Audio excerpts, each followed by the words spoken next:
What is going on? Nick Tello here. Today, we're going to talk about dithering for 30 minutes straight. I hope you brought popcorn. Just kidding. We're going to talk about trap metal. So in the style of like Suicide Boys, Corpse, that like, it's like trap drums with guitars, with those really like vocal fry kind of vocals, the ones that are like, you know what I'm talking about. So this is the homie, Justus Hajas. He's an amazing guitarist, amazing musician. He kills at vocals too. And I'm just going to play the song real quick, just so you can hear it real quick. She said, pretty boy, pull my hair. Don't hold back and rip and tear. Baby girl, just beware. I can bite, but she ain't scared. Pretty boy, pull my hair. Grab my neck and leave it there.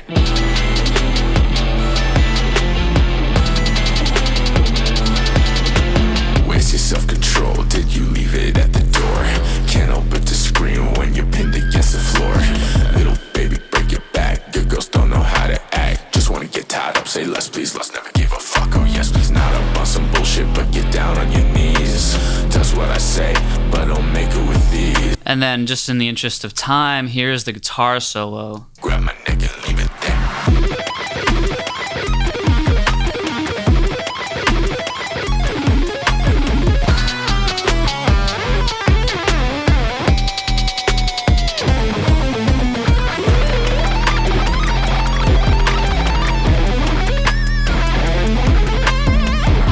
So you get the idea. This dude fucking shreds, and I love that this is a thing now, that we can just not care about like boundaries. And I mean, typically, man, for someone, a guitarist as good as him, he'd be in like a band, with like live drums and bass. And I think it's so cool that it's more of like a produced track with like, samples and drum loops and, vocals that have like effects on them and really just unique.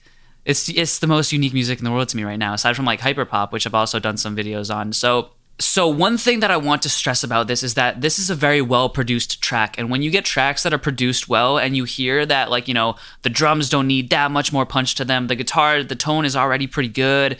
With the exception of the vocals, I'd say in this case, less is more. That is the point I want to make to you. So when you're a mix engineer and people are sending you projects, and I've had this happen to me, where you'll hear it and you'll be like, I'm going to change this completely. I'm going to throw OTT on 100%, give it all this top end, and, you send it back to them and they're like, what did you do to this? You know what I mean? So when you're working with people, unless they specifically say like, go ham, I can't get it to sound how I want it to, you can change the sounds entirely, add as many effects as you can, it's going to make a lot more sense for you to take a more minimal approach and just fix the sounds, maybe add a little bit of reverb, and not necessarily just like change that stuff completely. And that'll keep you in the game for a long time if you're able to get what they give you and give them a better version of that. So in this case, you'll see I use on a lot of these sounds like 3 plugins, with the exception of the vocal chain. So I'm going to start with the vocal chain, but you'll see that in a second with the rest of the mix, how like when someone hands me a song that's produced well, I'm like, great, all right, sweet. Fab Filter, Pro Compress, Pro C, Soothe, and then like, you move on. That's how you get better at mixing, because you make better decisions, not unnecessary decisions. You get faster, your output increases, you're able to deliver more and more consistently, and you get the idea. So let's start with the vocals. I'm actually going to loop the verse because that's my favorite section, and I'm gonna just basically so first thing about the vocals is that you want to work on one vocal at a time, and then oftentimes I'll bust them to like a folder track, for example, and then, add some processing on top of that, and then I'll have like an all vocal folder and then add some processing on top of that. So just to clarify, I got my main vocal track right here, and then that's getting bussed to a folder, which is, has routing. So it's like, you can put plugins on it and put the tracks inside it. Love folder tracks. So I'll do some processing on the folder track, and then I will have an all vocal folder here, and then the all vocal folder has everything, including effects, actually. No, the effects is actually going to the mix bus, scratch that. But the all vocal folder has like a little bit of like some extra stuff. So real quick, I'm just going to, all right. So what I'm gonna do, I'm just gonna bypass all these plugins and put them on one by one so you can see my process, because this is what I always do. This is the best way to break up vocal chains. So first, let me just play it, just make sure.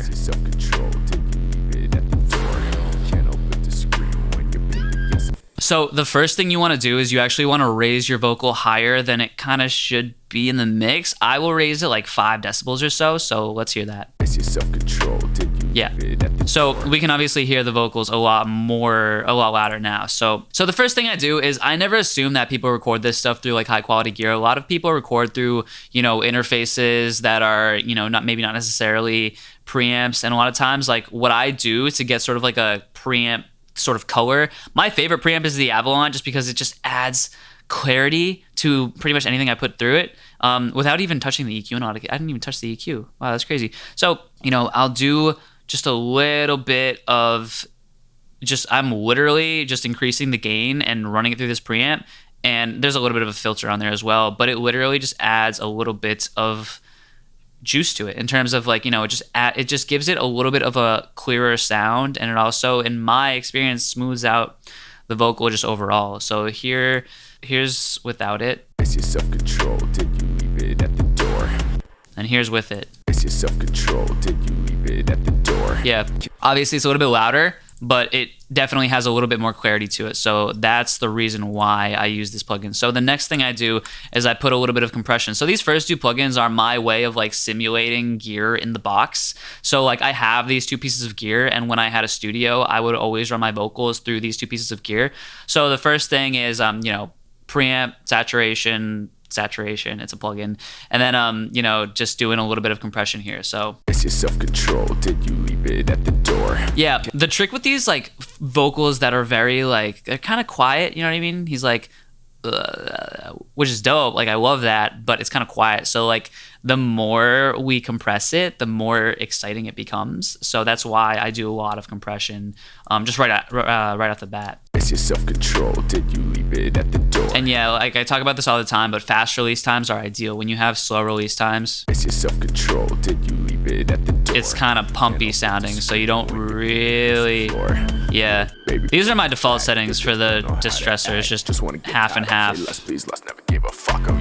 Yeah, and a lot of times, like the distressor specifically adds a lot of like crunchiness to vocals, and I actually enjoyed the crunchy a lot. So here's without the distressor, and 6-to-1's kind of high, but again, like I'm honestly really trying to get these vocals nice and compressed sounding. So here's without it. It's your self-control. Did you leave it at the door?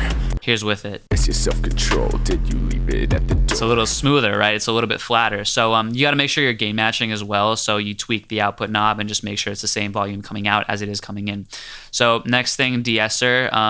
It's your self-control. Just doing a little bit. And again, like I say this all the time, you really only want to see this thing move when there are S sounds happening.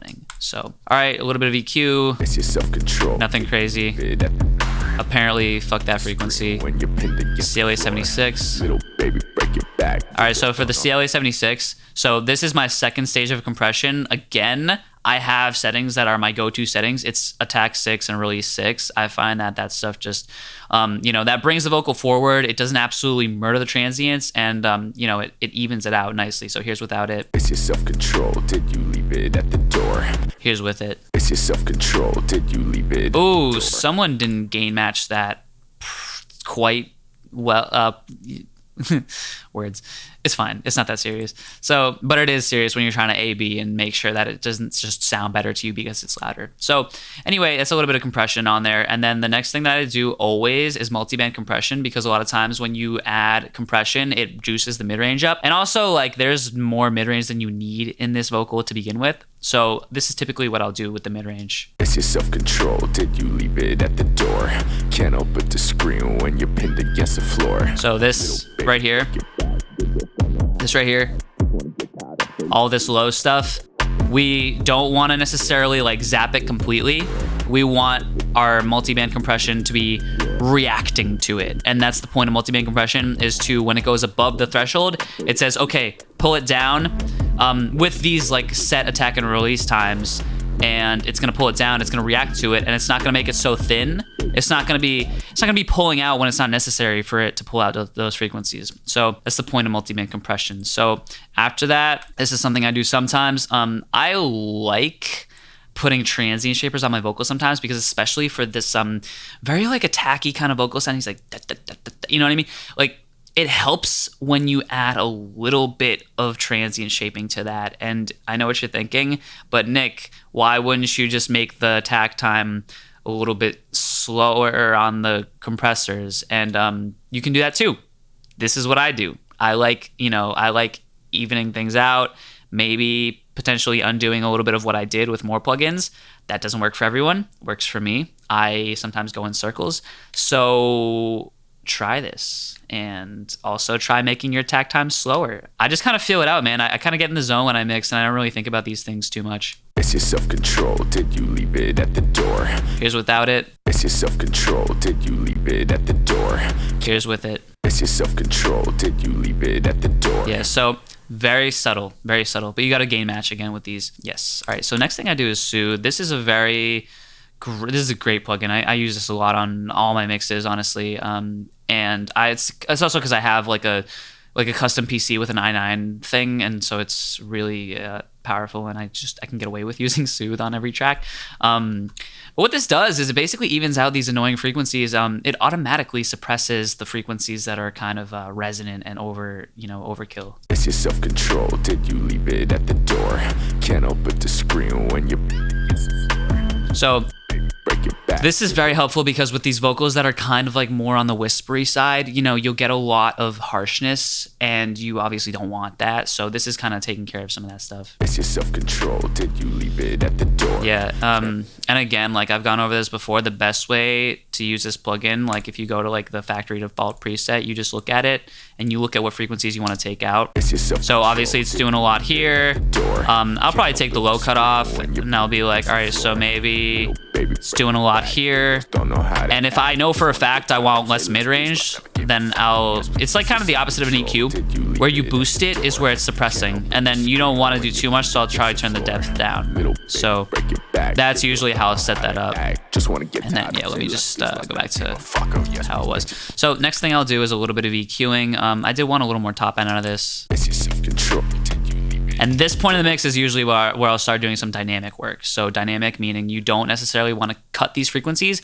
Again, same thing as multiband compression. You want it to be lowering specifically when when it's offensive, when it's a problem. So here's one of them. That one sucks. Hate that. And then just a little bit of boxiness. Honestly, like it's not doing much. Okay. So next thing I do is I bring the backups into the picture. So one thing that I do, I'm gonna veer off of the vocal chain for just a second because it makes sense for me to talk about this right now.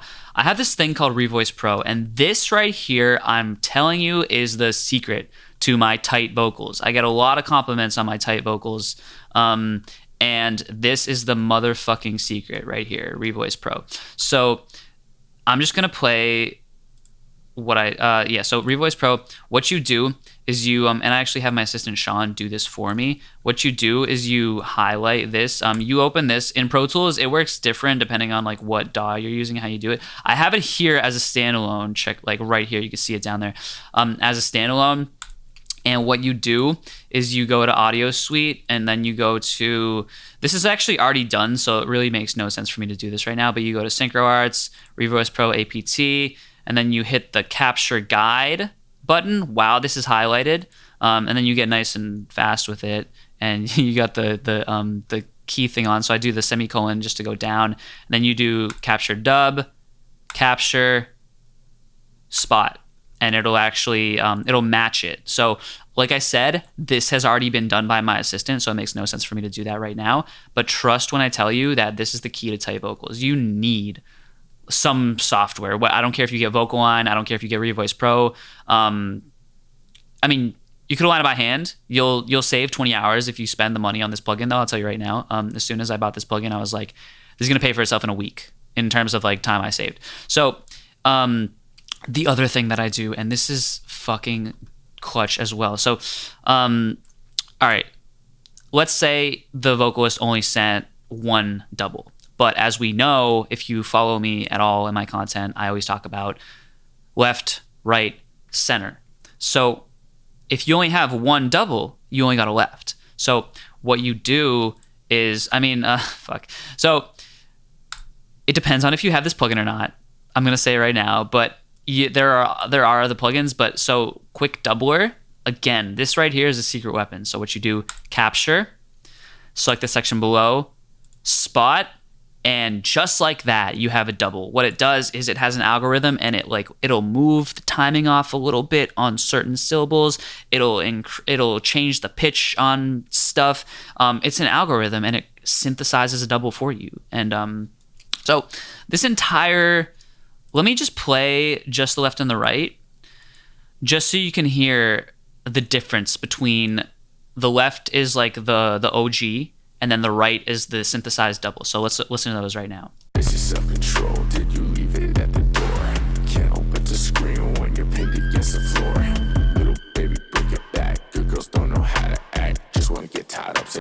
You would never know that shit is synthesized, the one on the right. And I did hear the little artifact. I know what you're thinking. That little artifact, that's the game you play. I mean, I didn't hear it in the mix, so I never fixed it. But but that's the thing. Like that's when you're playing with these plugins, you're playing with fire just a little bit because artifacts can come up. But you hear that, you know, and now when you play them all together, it sounds like 3 vocals. It doesn't sound like 2 vocals and a synthesized doubler. This is self-control. Did you leave it at the door? Can't open. Oh, you low-key could hear that artifact, but you couldn't hear it in the mix, and that's all that matters. You could hear it when it's boosted 5 decibels like I have it, but okay, bet. So that's an important lesson there, is that, like, you know, if something isn't a problem, if it doesn't stand out to you, then fuck it.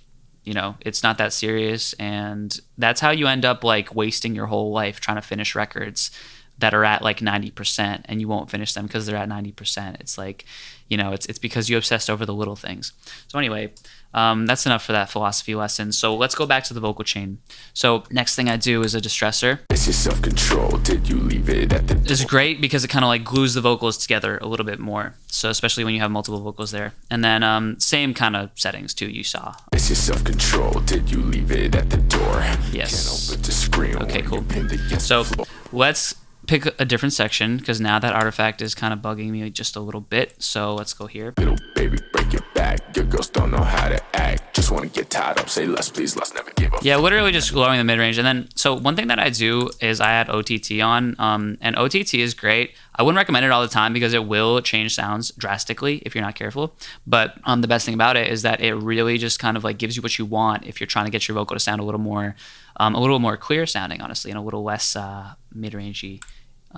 Granted, that's what you're going for. Little baby, break your back. Your girls don't know how to act. Just want to get tied up. Day and night. So when you first throw the plugin on, it'll tell you 100%, or it'll just default to 100%. That's what this sounds like. Little baby, break your back. Your girls don't know how to act. It sounds wild. You wouldn't want that. So I'll usually do like anywhere between like 5 to 30%, sometimes like 4%. But little baby, break your back. Your girls don't know how to act. Just you can hear that that's enough. Yeah. Give a fuck. Oh yes, please, little baby, break your yeah. So next thing that I do, so I actually have another OTT on here because I'm crazy. Little baby, break your back. Yeah, that's pretty much where I want it. And then please, let's never give a fuck. Oh, yes. Just an EQ. Just I use this EQ a lot just because I like the air and I like the mid range. It's not a very subtle EQ, but for when you're trying to take your vocal across the finish line, it's perfect. So that's what I'll do. Baby, break your back. Your girls don't know how to act. Just adds a little more air on there. So give a fuck. Oh yes, please. And then so check this out. This is another thing I do. So one thing that's fucking dope. I encourage everyone to do this, especially if you're in the space of like super experimental music. You know, like emo rap or trap metal or whatever. So what you do is you specify that you want to bypass this in the automation. In Pro Tools, it's like that. In other things, in other DAWs, you don't have to do that necessarily. And then what I do is I have this here and I have it automated so that the EQ only turns on at the end of that phrase there. And then I have just a filter. It's literally just a telephone filter. I don't really fuck with this one that they do because it's like, it literally just makes it sound bad. Like this frequency sucks. This frequency sucks, this frequency sucks, but that's what helps it cut through because those are very like resonant frequencies. So I made my own filter and it looks like this. I opened up the top end a little bit and I don't have any of those resonances. It's a little bit more of a band pass. But yeah, anyway, so that's what this sounds like. Little baby, break your back. Your girls don't know how to act. Just want to get tied up. Say less, please. Let's never give a fuck. Oh yes, please, little baby. Yeah. So that is it for the vocals. One thing I will say is that I do shoot out my reverbs very often. I have this on here, Vox Verb, and then what I'll do is I will turn this up louder than it needs to be, and then I'll go in. Baby, break your back. Your girls don't I'll be like, all right, do I like the verb suite? Do I like, I think I tried this one. Manny verb.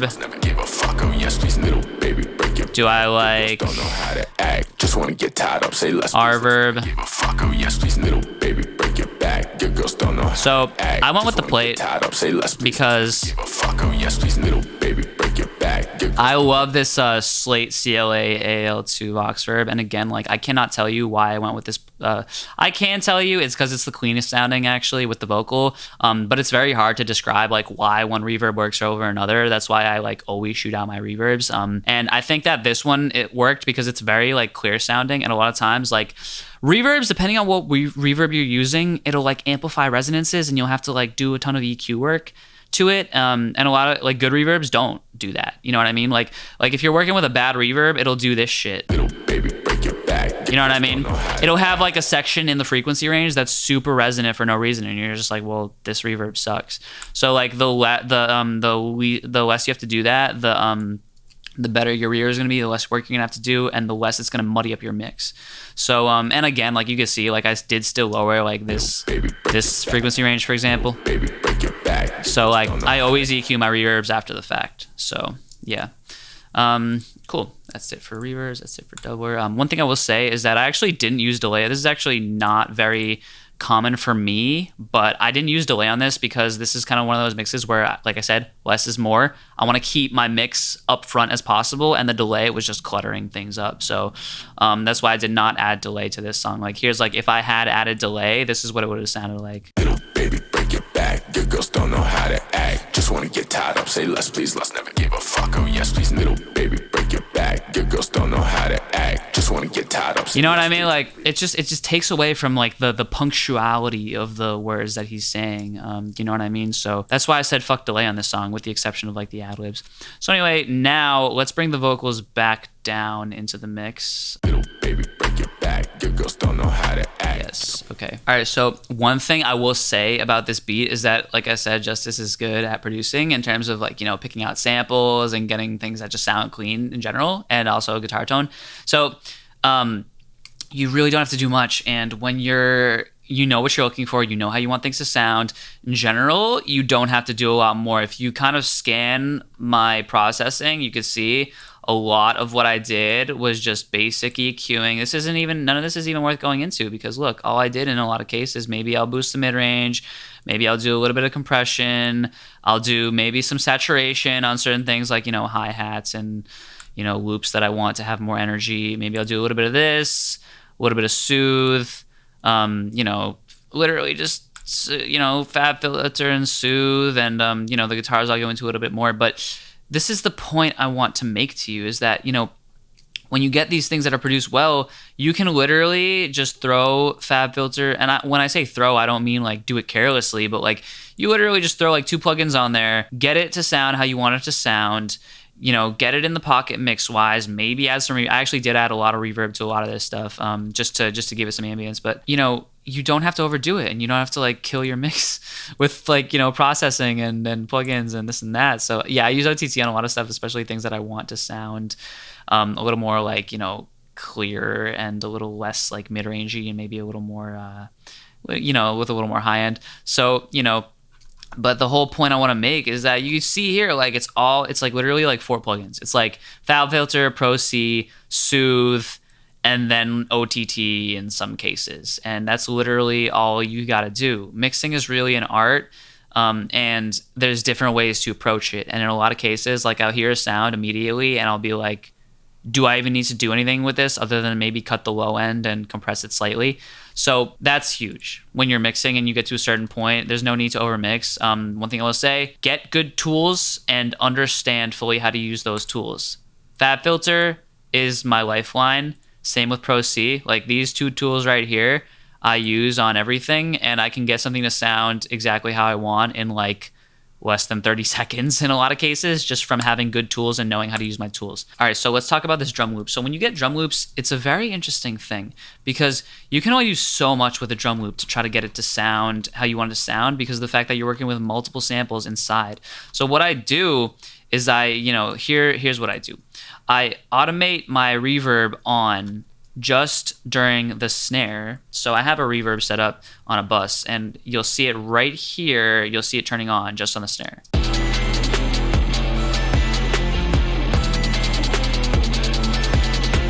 Where's your self-control? Did you leave it at the door?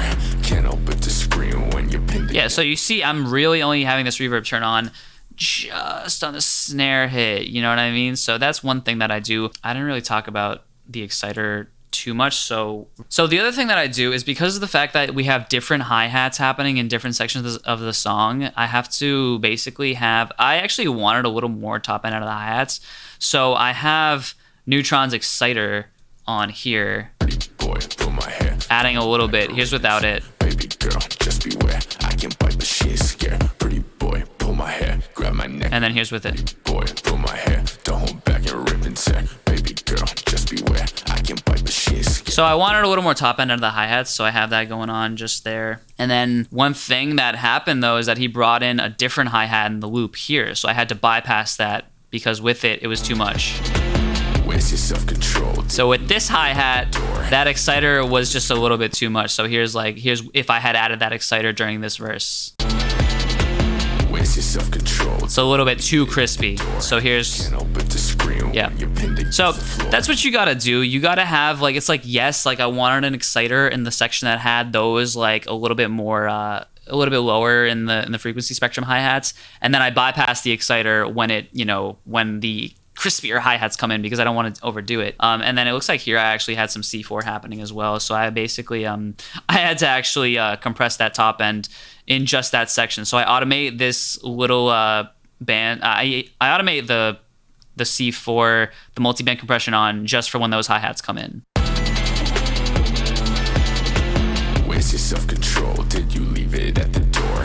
Can't help Yeah, but to scream. so that helps with that. And then real quick, I just want to talk about this. So this is a great way to add more clarity to your hi-hats. It just adds a little more you know what I mean? If I was to overdo it. Where's your self-control? Did you leave it at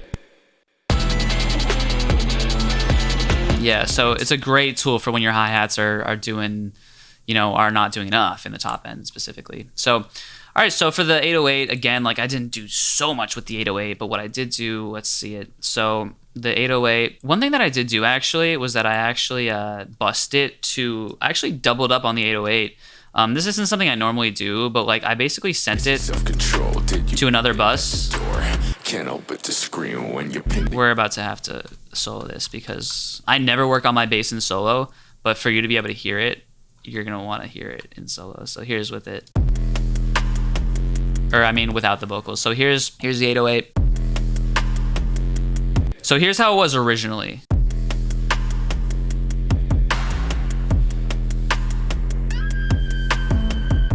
And then here's with the added, I basically have it going to a bus with a little bit of distortion, and I'm cutting the lows significantly as well as some resonances. So here's with this added in.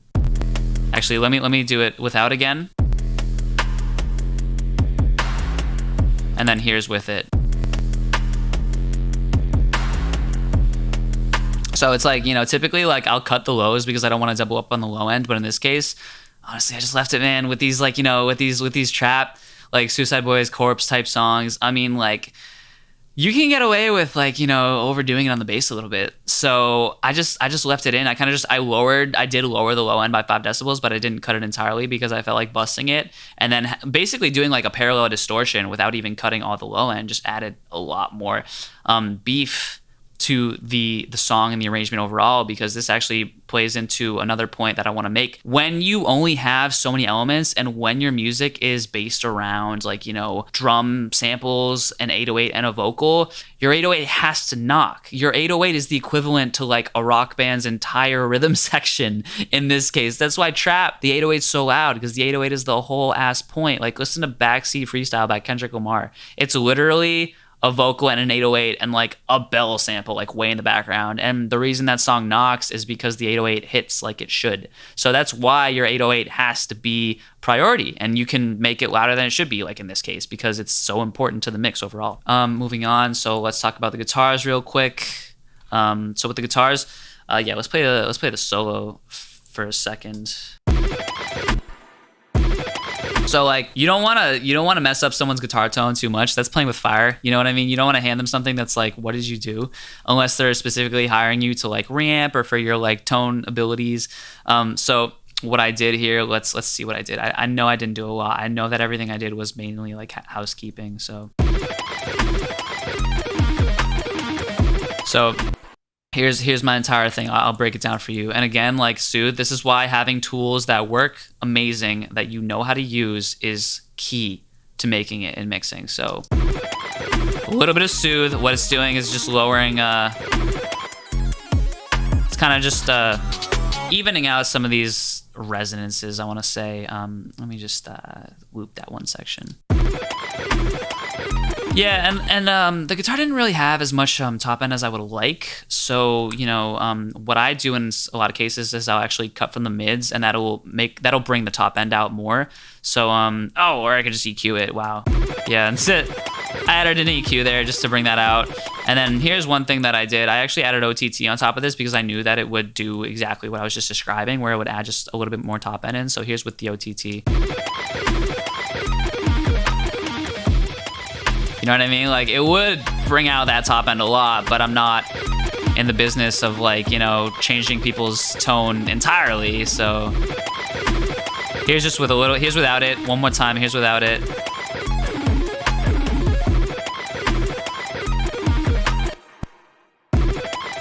And then here's with it. You know what I mean? So, and then one more thing I did is I just added Soothe here, just to even out some of those kind of like mid-rangey frequencies again. Yeah, that's all it is. One thing I will say, all right, so here's a trick for when your guitar doesn't actually have the top end that you want. Sometimes like you'll get guitars that cut out at like 5K. So what you can do is you can actually add some like tape saturation to just the top end.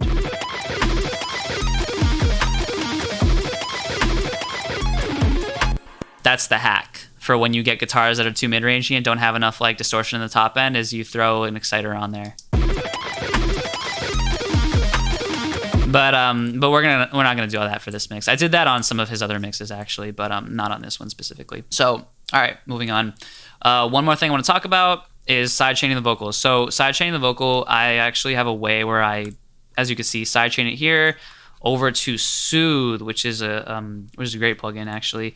So I have it here on the guitar bus, on the rhythm guitar bus specifically. So what this does is it kind of you know, cuts out, doesn't really cut them, but it suppresses some of those mid-range frequencies. So you'll see here I have the, you know, the key input as the vocal sidechain, and then you gotta have this switched on, and then it'll cut this stuff out only when the vocal is present. Only when the vocal is present. So that's the kicker, is that it has to be when the vocal is there that actually acts on it. So you can see that the frequencies it's sucking are all the frequencies that are conflicting with the guitar in the vocal. Down on your knees. That's what I say, but don't make it with these. Okay, princess, let's go play. Yeah. So that's the whole point there. And actually, I don't even think this was the right Soothe. I think it was actually this one. So let's watch this one real quick. Yeah. Get down on your knees. That's what I say, but don't make it with yeah, so this just kind of helps them play nicely together. Like, you don't necessarily want to like do subtractive EQ that just pulls all those frequencies down. You kind of, that's why it helps to have these tools that are specifically like you can sidechain and it's going to duck frequencies down only where the two are clashing. So that's what I did there. And then real quick, I want to talk about the mastering, my process for mastering. So what I'll do, first thing I want to do is I want to pull up like a metering thing. So before anything at all, yeah, so it's hitting around like minus 4.3. I like it hitting around like, ooh, it's going kind of high. I like it hitting like between minus 5 and minus 6. So I have this gain plug in here to kind of bring it a little bit lower, you know, a little bit lower. And then the first thing I do is some bus compression. And I'm pretty subtle with it because I'm a big fan of like stacking compressors, whether it's vocals, whether it's in the case of like, you know, mastering here. So I'll just do a little bit. These are my settings, like attack of 10, just so it doesn't zap the transients entirely. Release of fast, very fast, just because it's going to be less pumpy sounding and a little bit more transparent. And I'm kind of just tapping it on the bus compression. not doing too much. Next thing I do is standard clip. So this is a great plugin right here. This is a great for like, what it does is it literally clips it, and this is cool. So I'm just kind of using Soft Clip Classic here. Here's what it'll sound like if you murder it. It's just distortion, you know what I mean? So what I'll do is I'll kind of have it so that you could see it, like you could see the red. It's kind of just operating on the transients. It's basically it adds a little bit more punch and distortion to the kick. So that's the whole point. And then I add the saturation into the picture as well. This plugin costs $25, or I don't know, it's $30, $25. Highly worth it, especially in mastering. And I mean, I've used it on like hi-hats before. It's great. It's a great plugin. So next thing I do, and I always do this, is I just add a little bit of like a 12K. So usually 12K, 16K is great just for adding a little bit more shine onto your mix. So what I'll do, what do I want more of? Do I want more of that? Do I want more of that?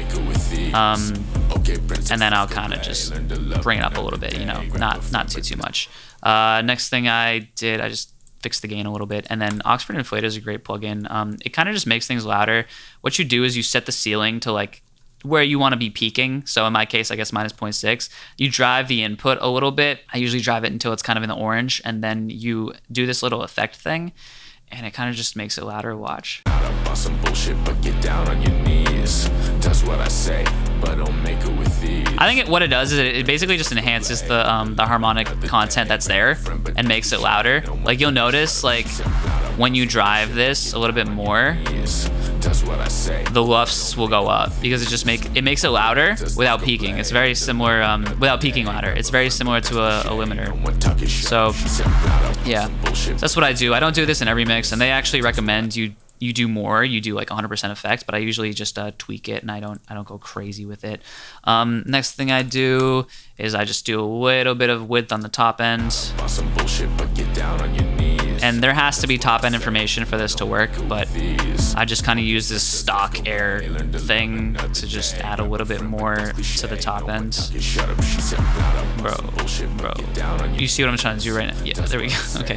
And then the next thing is ozone. So what I do very minimal EQ work. I'll maybe bring this out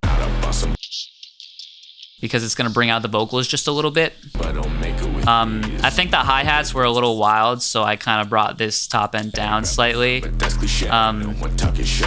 then here's something you do for when you got a lot of like bass and 808 and you want to actually drive your limiter a lot more, is that you can actually compress just the low end, and it's going to make your kick like and your 808 distort less. You're gonna be able to bring your mix louder, avoiding the distortion. We all know what happens when you like, you know what I mean? So like to avoid that, you can just have this on, and then it'll just compress just the low end.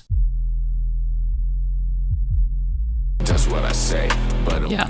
And then dynamic EQ. So this is great in mastering. This is actually this is highly underrated in mastering because these frequency ranges will get kind of like juiced up a little bit too much. So you can kind of have this reacting to them. That's what I say. Yeah, that's kind of like a little bit of a telephonic frequency. Kind of another telephonic frequency. And then again, what I do, I say again because I always talk about this, but I actually, like I said, I double up on compression. So I'll do like vintage limiter with a maximizer, and that'll really help overall with getting things much more dialed in and less like compressed or limited sounding. So that's the secret trick. I'll usually do like around this much. I usually don't touch the ceiling on this. I'll match the character to the maximizer. Then I'll just a lot of this stuff, honestly, like I'm gonna level with you guys. I use Mastering Assistant just to get some of these settings out of the way, because what it does, like I know what I like and I know what I don't like when it does. Let me know if you want me to do like a true like mastering video, and I will. But yeah, for this, I mean, I just kept it kind of simple. I don't really do too much. And one thing, this is a huge topic of debate, but I try to hit my peaks around like max of like minus 0.5. True peak is like, it'll kill the transients, but in a lot of cases, like you'll kind of need it just to avoid it from going like above 0 or whatever. So like, this This is where I was hitting, kind of like around like minus like 7-ish. That's usually what I aim for. And then if you turn true peak on though, off, it'll peak above 0 and the kick will go too loud. So what the true peak does is it does like kind of clip the kick a little. Like it doesn't clip it. I don't know what it does, but like it shaves off the transient of the kick. In this case, it didn't take away from the punch, so I left it. But in some cases, like I will avoid true peak at all costs because it'll kind of like flatten it out and make it sound just not as punchy. So in this case, it worked. As you can see, I kind of hit my numbers pretty easily, and I'll tell you why. Like I'm only driving this like to minus 7.3, which is not a lot in a lot of cases. I'm only driving this minus 2.7. I hit my number very, very easily. I know with a lot of you guys, especially with 808s, sometimes you'll find it hard to get to that minus 7 without it distorting. And a big reason why I was able to pull this off, and this is what I've learned through years of trial and error, is because I got the bus compression into the standard clip. These are all tools that play a role in making it louder. You know, the bus compression into the standard clip, into the Scarlxrd inflator, into 2 limiters, and that, my friends, is how you hit that minus 7 easily. You know what I mean? And you're not pulling your hair out because it's distorting and you can only get it to like minus 9. We've all been there. So that's the trick. Do that, and you'll have a much better time. Cool. So that's it for this video. Hope you learned something new. I fuck with this song heavily. Please check it out. This shit is the future. And I will see you guys on the next one. Thank you so much for watching.